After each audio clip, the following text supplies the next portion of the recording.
নমস্কার সকলকে, Mithu's kitchen official চ্যানেলে আপনাদের সকলকে স্বাগত জানাই। আশা করি আপনারা যেখান থেকে আমার এই ভিডিওটি দেখছেন আপনারা সকলে ভালো আছেন এবং সুস্থ আছেন। আজকে আপনাদের সাথে শুধুমাত্র সুজি দিয়ে এবং কয়েক প্রকার সবজি দিয়ে ভীষণ হেলদি এবং টেস্টি টিফিন রেসিপি শেয়ার করে নেব, যা কিন্তু সাউথ ইন্ডিয়াতে উত্তাপাম নামেও পরিচিত। তাহলে চলুন রেসিপি শুরু করে নেওয়া যাক। তার জন্য প্রথমে একটি মিক্সিং বোলের মধ্যে আমি এখানে আড়াই বাটি সুজি নিয়েছি। আপনারা যতটা পরিমাণ এই টিফিন রেসিপিটি বানাবেন ততটা পরিমাণ সুজি নেবেন। যেই বাটি মেপে আড়াই বাটি সুজি নিয়েছি সেই বাটিরই এক বাটি আমি টক দই দিয়েছি এবং এক বাটি জল। পরিমাপটা কিন্তু ভীষণ ইম্পর্টেন্ট, তাই যতটা পরিমাণ সুজি নেবেন সেই পরিমাণ মতো কিন্তু টক দই এবং জলের রেশিওটা রাখতে হবে। এরপর একটা চামচের সাহায্যে আমি এখানে সুজি, টক দই এবং যে জলটা দিয়েছি সেটা কিন্তু আমি একদম পরিমাপ করে কিন্তু দিয়েছি।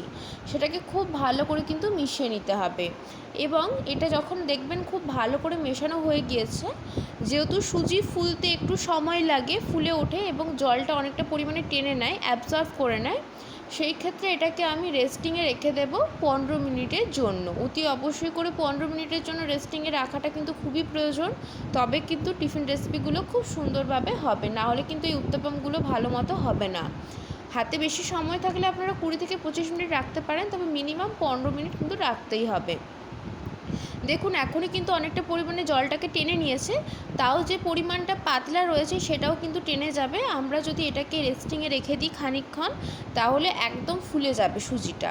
খুব সুন্দরভাবে কিন্তু এই টিফিন রেসিপিটা তখন তৈরি হবে। ভীষণই লোভনীয় স্বাদের এই রেসিপিটি একদমই নামমাত্র তেলে তৈরি হয়ে যায়, ভীষণ হেলদি। ঢাকা দিয়ে আমি 15 মিনিটের জন্য রেখে দিলাম। 15 মিনিট পর আপনাদেরকে ঢাকা খুলে আমি দেখিয়ে দিচ্ছি। দেখুন একদম কিন্তু সুজিটা ফুলে গিয়েছে এবং যেটুকু পরিমাণ জল ছিল সেটুকু পরিমাণ জলও কিন্তু টেনে গিয়েছে।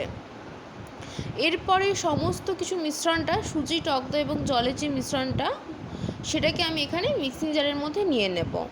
পুরোটাই কিন্তু মিক্সিং জারের মধ্যে নিয়ে নেব এবং কোনোভাবে কিন্তু জলের ব্যবহার এখানে করব না, কারণ যেহেতু সুজিটা একদমই নরম হয়ে রয়েছে এই ব্যাটারটা কিন্তু পাতলা হবে না, একটু গাঢ় থাকবে। আমার এখানে মনে হয়েছে যে খানিকটা পরিমাণ জল দেওয়ার প্রয়োজন রয়েছে, সেই জন্য যে বাটির মধ্যে আমরা মিক্সিংটা করেছিলাম সেই বাটি ধোয়ার সামান্য পরিমাণ জল কিন্তু আমি এখানের মধ্যে দিয়ে খুব সুন্দর করে একটু পেস্ট করে নিয়েছি, নাহলে ভীষণ থকথকে হয়ে যেত ব্যাটারটা। তার জন্য এখানে আমি খানিকটা পরিমাণ জল দিয়েছি। তারপর এখানে আমি সমস্ত কিছু উপকরণ সাজিয়ে নিয়েছি। কিছুটা পরিমাণ গাজর নিয়েছি, কারি পাতা নিয়েছি, ক্যাপসিকাম নিয়েছি, পেঁয়াজ নিয়েছি এবং টমেটো নিয়েছি এবং নিয়েছি আমি এখানে কাঁচা লঙ্কা কুচি। তারপরে এখানে আমি ওপর থেকে দিয়ে দিলাম মিক্সিংটার মধ্যে পরিমাণ মতো নুন এবং সামান্য পরিমাণ এখানে আমি দিয়েছি বেকিং সোডা। সমস্ত উপকরণগুলোকে খুব ভালো করে ফেটিয়ে নেব। বেকিং সোডাটা অপশনাল, যাতে একটু ফ্লাফি হয় সেই জন্য কিন্তু বেকিং সোডাটা দেওয়া। খুব ভালো করে ফেটিয়ে নেওয়ার পরে ব্যাটারের কনসিস্টেন্সিটা আপনাদেরকে আমি কিন্তু দেখিয়ে দিয়েছি কতটা পরিমাণ গাঢ় রেখেছি। তারপর একটি ননস্টিকের আমি তাওয়া বসিয়ে দিয়েছি। তাওয়াটা খুব ভালো করে গরম হয়ে আসলে 1 চামচের অর্ধেকেরও অর্ধেক তেল দিয়েছি, একদমই অল্প পরিমাণ তেল দিয়েছি। তারপরে যে ব্যাটারটা আমরা রেডি করে রেখেছিলাম সেই ব্যাটারটা কিন্তু আমি দিয়ে দিয়েছি খানিকটা পরিমাণ। উত্তপম আমরা যেভাবে বানিয়ে থাকি ঠিক সেইভাবেই হবে, একটু কিন্তু ঘনত্বটা একটু মোটা হবে, খুব বেশি কিন্তু পাতলা হবে না। তারপরে আমি এখানে ওপর থেকে বেশ খানিকটা পরিমাণ গ্রেট করে রাখা গাজরটা কিন্তু গ্রেট করে নিয়েছি, এতে করে দিতে সুবিধা হবে। খানিকটা পরিমাণ নিয়েছি আমি কাঁচা লঙ্কার কুচি, ঝালটা যে যেমন খেতে পছন্দ করেন সেই মতো এখানে ব্যবহার করবেন। এবং ছোটো ছোটো করে টুকরো করে নিয়েছিলাম টমেটো, সেটাও খানিকটা পরিমাণ দিয়ে দিয়েছি। তারপরে এর মধ্যে দিয়ে দেবো বেশ খানিকটা পরিমাণ কোচানো পেঁয়াজ। সবগুলোই কিন্তু একদম ছোটো ছোটো করে টুকরো করে নিয়েছি, যাতে করে আমার দিতেও সুবিধা হয় এবং খাওয়ার সময় ভালো লাগে খেতে। বেশ খানিকটা পরিমাণ দিয়েছি কারি পাতা। তারপরে আমি এখানে ঢাকা দিয়ে এটাকে 2 থেকে 3 মিনিটের জন্য মিডিয়াম টু হাই ফ্লেমে রাখবো। ঢাকা খুলে আমি এখানে আপনাদেরকে দেখিয়ে দিচ্ছি একটা দিক কত ভালোভাবে সেট হয়ে গেছে এবং অপর দিকটাও কিন্তু খুব সুন্দরভাবে সবজিগুলো সেট হয়ে গিয়েছে।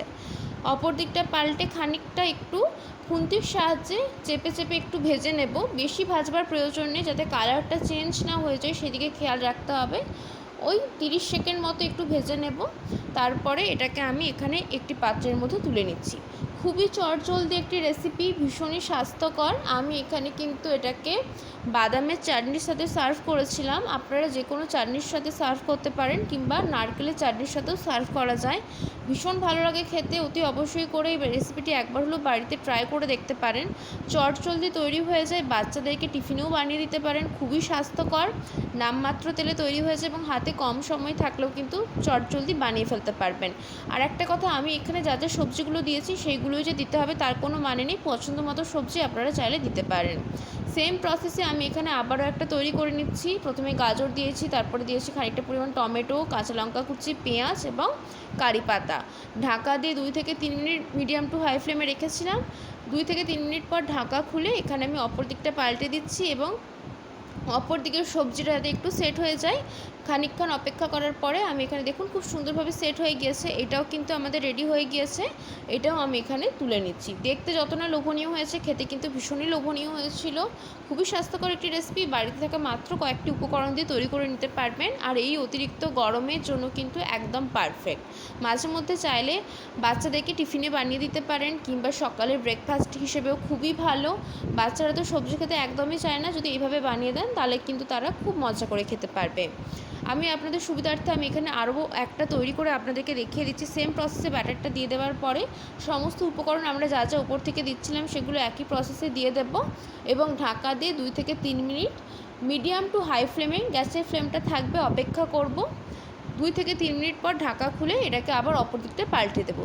যেমনটা আগের দুটো তৈরি করেছি সেম প্রসেসেই এগুলোও তৈরি করে নেব। তাহলে কিন্তু আমাদের এই ইজি এবং হেলদি এবং টেস্টি উত্তাপাম বা টিফিন রেসিপি চটজলদি তৈরি হয়ে যাবে। আজকের রেসিপি আপনাদের কেমন লাগলো অতি অবশ্যই কমেন্ট করে জানাবেন। যদি ভালো লেগে থাকে অবশ্যই করে আমার চ্যানেলটিকে সাবস্ক্রাইব করে দেবেন। লাইক শেয়ার কমেন্ট করতে ভুলবেন না। আর যদি এরকম নিত্য নতুন রেসিপি পেতে চান তাহলে অবশ্যই করে আমার চ্যানেলটিকে সাবস্ক্রাইব করে আমার চ্যানেলের পাশে থাকার অনুরোধ রইল। অপর দিকটা পাল্টে খুব সুন্দর করে সেট করে নিয়েছি এবং এটাও আমাদের খুব ভালো মতো তৈরি হয়ে গিয়েছে। আমি এখানে সার্ভ করে দিয়েছি বাদামের চাটনির সাথে, যা কিন্তু খেতে ভীষণই লোভনীয় হয়েছিল। বাড়িতে অবশ্যই করে একবার ট্রাই করে দেখার অনুরোধ রইল।